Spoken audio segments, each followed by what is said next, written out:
Because only with this video, because meto maka na share button, okay, to salmozia. Go. This is my plea to the federal government of Nigeria and the Nigerian Senate. I watched the tribute in the National Assembly Melo Senator Ifeanyi Ubah. When shop down Ifeanyi Ubah when one encounter or the other with almost all the members of the National Assembly, some ranging from relationship that started more than 18 years ago. So some people actually were thinking that Ifeanyi Ubah why not go on politics. Little did we know that now this man Aloba very deep. Now this man Aloba very deep into what is happening in Nigeria politically. He had encounter with most of these people 18, 17, 20 years ago. Now they said a lot of nice things about him. They said a lot of nice things about him. Look, Ifeanyi Ubah is a national brand. Ifeanyi Ubah is not just a Southeast brand. I want you to start getting it very clear. Now, a bill, Senator Ifeanyi Ubah whooped on a house, and God being so kind, I passed that bill before on all Zindo Obosiaya inaugurate flag up that the birth of that child, the Onyelu Southeast Development Commission. It was South and Northeast Development Commission. Even after Anochalo abolished Chalo Benda Hausa has set up that Northeast Development Commission. We rebuild all the Northeast. They did the same thing in South after the operation of the militants. Now, Ifeanyi Ubah feared that Igbo suffer got a lot of marginalization, especially the recent naming as Southeast. Now, what people don't understand is that in that message of Southeast Development Commission lies the release of Mazen Nnamdi Kanu, because when you want to start the rebuilding of the Southeast, we must have to start just like Mbe during the time of South Development Commission. They granted the militant then amnesty. So what people don't understand is that Ifeanyi Ubah intelligently pushed that bill so that APA said that bill into law. Then on execution of that list, the number one thing to push for the release of Mazen Nnamdi Kanu, because the release of Mazen Nnamdi Kanu, when we be together, we consolidate here, and the rebuilding of the Southeast will begin. Now, APA said that bill, but Ifeanyi Ubah nọrọ into we celebrate ya ka nwa homolo we bia into fulfillment.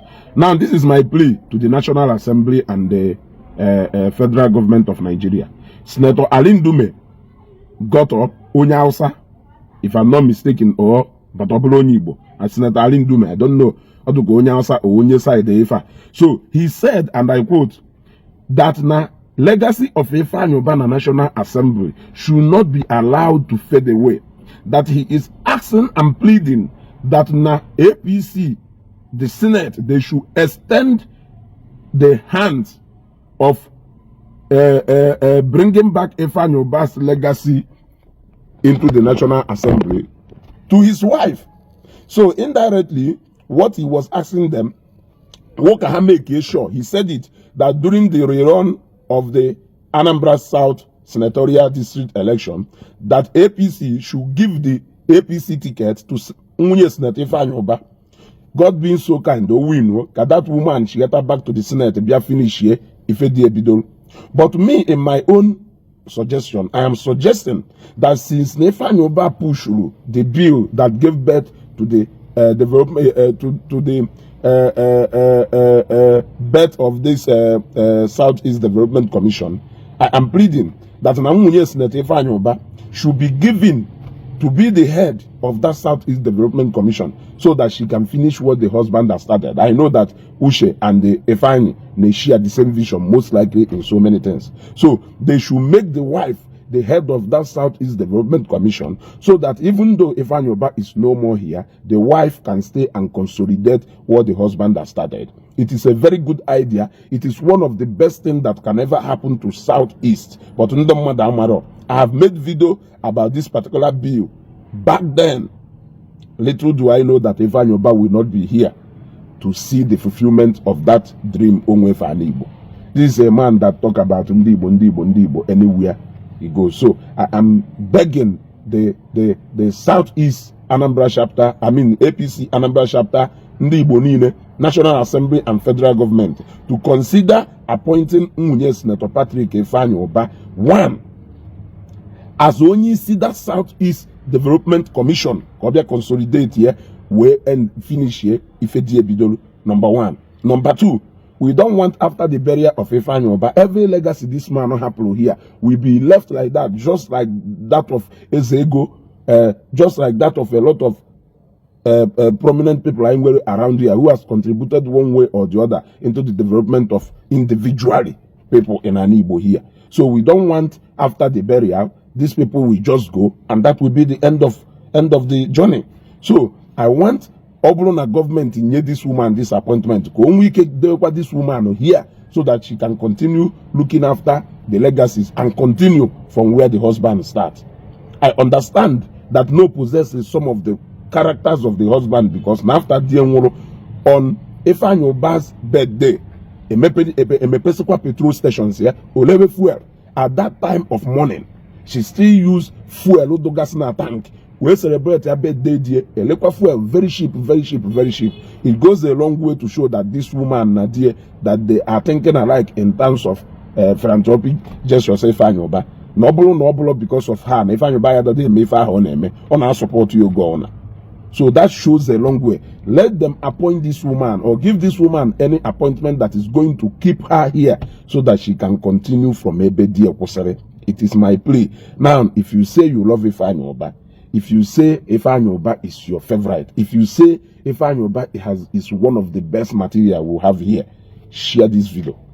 Share this video and share this video.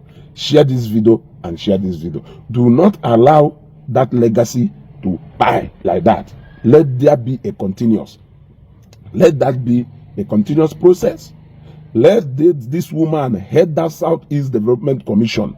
She knows the dream and the whatever pushed Ifeanyi Ubah into presenting that bill in the floor of the National Assembly. Biko Ndi Igbo, let us put our differences behind. Ifeanyi Ubah is a rare breed and brand. Go to the tribute sections here in the National Assembly. Which Igbo man aside from Ikemba Odimegwu has been celebrated the way Ifeanyi Ubah has been celebrated, despite all the criticism, despite how controversial he was, but people still realize the material that we lost. Ifeanyi Ubah is a loss to Nigeria. Imagine how some of the ex-governors were testifying how Ifeanyi Ubah came to them for that 50-50 naira kilo direct. Adams Oshumere said so. The Senate President Godswill Akpabio said so. A lot of governors said so. Imagine somebody who is supposed to be almost known as Zoko, governor of Anambra State, but he was going to other states trying to also show the kind of kind heart. He used capital oil and gas as more like a sacrificial lamb, which he said so. He said that no mepelu capital oil and gas just to help the Nigerian masses. I remember when he said so. So please let us share this video. Ifeanyi Ubah's legacy must be protected. Ifeanyi Ubah's legacy must be protected. I still remain your favorite Ezugo. Southeast Development Commission should not be allowed to be hijacked by people who don't know the aim and objective of pushing for that bill. Let it unite Ndi Igbo. Let it rebuild an Igbo. Let it bring back an Igbo back to its glory, starting from the release of Mazen Nnamdi Kanu. This is my plea. But I think I've just said my mind. Dalon.